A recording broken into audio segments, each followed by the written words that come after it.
వరుస సెలవులతో మేడారం సమ్మక్క సారలమ్మ జాతర భక్తులతో పోటెత్తింది. ఇవాళ ఒక్కరోజే లక్షలాది మంది భక్తులు అమ్మవారి దర్శనం కోసం తరలివచ్చారు.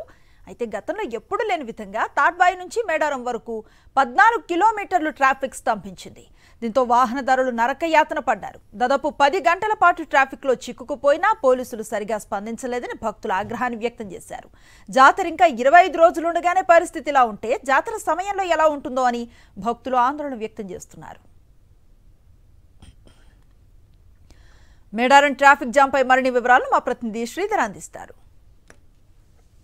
సారలమ్మ జాతరకు వచ్చే భక్తులకు చాలా ఇబ్బందులు పడుతున్నారు. దాదాపు పోలీసులు సమన్వయం లేకపోవడంతో 15 కిలోమీటర్లు అడవిలో చిక్కుకుపోయిన పరిస్థితి కనిపిస్తుంది. మొత్తం చూడొచ్చు మనం, దాదాపు ఒక 10 కిలోమీటర్ల పొడవున ట్రాఫిక్ స్తంభించిపోయింది. దాదాపు ఇక్కడ సెల్ ఫోన్లు కూడా పనిచేయాయి కాబట్టి బయటి సమాజానికి తమ బాధ చెప్పుకునే పరిస్థితులు దాదాపు 4 గంటల పైగా ఇక్కడ అవుతున్నది. ఇప్పటికే మధ్యాహ్నం అయిపోతున్న నేపథ్యంలో వీళ్ళు వెళ్ళాలంటే ఇంకొక 10 కిలోమీటర్లు వెళ్ళాలి. 10 కిలోమీటర్ల కనుక వెళ్ళగలిగితే అప్పుడు సమ్మక్క సారలమ్మ దర్శనం చేసుకుంటారు. కేవలం వన్ వే రూట్లోనే పెట్టారు. ఇది కేవలం వన్ సైడ్ పెట్టడం వల్ల, అంటే ఇంతకుముందు పసరమించలు కూడా నార్లాపూర్ మీదుగా వెళ్ళే వాళ్ళు ఈనంగా అవుట్ గోయింగ్ ఉండేది. కానీ ఈసారి ఒకేసారి అటు రోడ్డు మరమ్మతు చేస్తున్న నేపథ్యంలో ఆ రోడ్డు లేదంటూ ఇక్కడ ట్రాఫిక్ బంద్ చేయడం వల్ల దాదాపు ఒక 15 కిలోమీటర్లు తాడ్వాయి నుంచి దాదాపు సమ్మక్క సారలమ్మ 15 కిలోమీటర్ల వరకు ట్రాఫిక్ స్తంభించిపోయింది. 4 వేస్ దాదాపు ఇప్పటికే గతంలో ఎప్పుడు లేని విధంగా ఈరోజు హాలిడే కావడంతో హైదరాబాద్ నుంచి మిగతా ప్రాంతం నుంచి కూడా వేలాది మంది భక్తులు వచ్చారు. దాదాపు ఇప్పటికే 4 లక్షల పైగా భక్తులు ఇక్కడికి వచ్చినట్టు తెలుస్తున్నది. మొత్తానికి 4 లక్షల భక్తులు ఇలా వస్తారని తెలిసినప్పుడు కూడా డిపార్ట్మెంటు ఎటువంటి ట్రాఫిక్ క్లియరెన్స్ చేయకపోవడం అనేది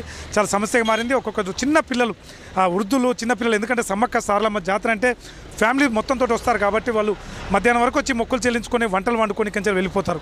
అయితే ఈ సమయంలో దాదాపు ఇప్పటికే ఇంకా వెహికల్స్లో ఉన్నారంటే వీళ్ళు వెళ్ళడానికి ఇంకా 4-5 గంటల సమయం బట్టి అవుతుంది. అప్పటికే చీకటైపోయే అవకాశం కూడా ఉంది. అంటే ఈ మేరకు కనీసం ఎటువంటి ఏర్పాట్లు చేయకపోవడం అనేది చాలా భక్తులు ఆగ్రహం వ్యక్తం చేస్తున్నారు. ఎందుకంటే ఇంకా సమ్మక్క సారలమ్మ జాతర 25 రోజులు ఉంది. 25 రోజులుగా ముందు వచ్చే భక్తులు ఏదైతే వెహికల్స్నే ట్రాఫిక్ నియంత్రణ చేయకపోతే ఆ రోజు 1 కోటి మంది పైగా భక్తులు వస్తారు కాబట్టి అప్పుడు ఏం చేయగలుగుతారని ఒక ఆగ్రహం వ్యక్తం చేస్తున్నారు. ఎందుకంటే స్వయంగా మంత్రి సీతక్క దగ్గరుండి 80% కూడా జాతర కాంగ్రెస్ గవర్నమెంట్ వచ్చిన తర్వాత ప్రతిపక్షంగా నేను 10 ఏళ్ళు ఎమ్మెల్యేగా చూశాను. ఎటువంటి ప్రజలు ఇబ్బంది పడతారు, ట్రాఫిక్ సంబంధించిన పారిశుద్ధ్య సమస్యలు ఎటువంటి ఇబ్బంది పడతారో తెలుసు కాబట్టి నేను స్వయంగా ఇక్కడ ఉండి పర్యవేక్షిస్తున్నప్పుడు కూడా అధికారులు ఇది ఎక్కడ మాత్రం పోలీస్ డిపార్ట్మెంట్ సంబంధించి అట్టర్ ఫ్లాప్ అని చెప్పొచ్చు. ఎందుకంటే గతంలో ఎప్పుడు లేని విధంగా సమ్మక్క సారలమ్మ రోజు కూడా ఈ అడవి ప్రాంతం ఎప్పుడు కూడా ట్రాఫిక్ జామ్ కాదు. కానీ ఇక్కడ ట్రాఫిక్ జామ్ కావడం అనేది చాలా చిన్న పిల్లలతో ఫ్యామిలీస్తో వస్తున్న పరిస్థితి, వాళ్ళంతా కూడా చాలా బాధపడుతున్న పరిస్థితి కనిపిస్తున్నది. ఎందుకంటే చిన్న పిల్లలు చూడవచ్చు మనం విజువల్స్లో, ఆ చిన్న పిల్లలు ఉన్నారు, వాళ్ళు వెళ్ళడానికి ఇంకా 4 గంటలు 5 గంటల సమయం పడుతుంది కాబట్టి వాళ్ళంతా కూడా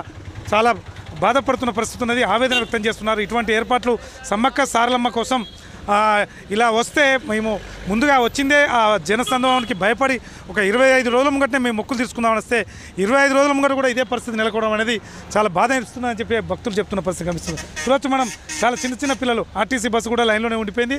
మనం దాదాపు ఇప్పటి ఒక 14 కిలోమీటర్ కవర్ చేస్తూ వచ్చాం. 14 కిలోమీటర్ కూడా ఇదే పరిస్థితి కనిపిస్తున్నది.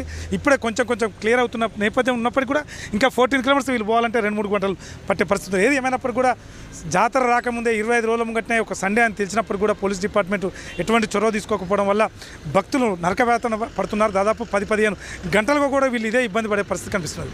వీడియో అమర్తో శ్రీధర్ రెడ్డి, సాక్షి టీవీ, మేడారం అడవులు.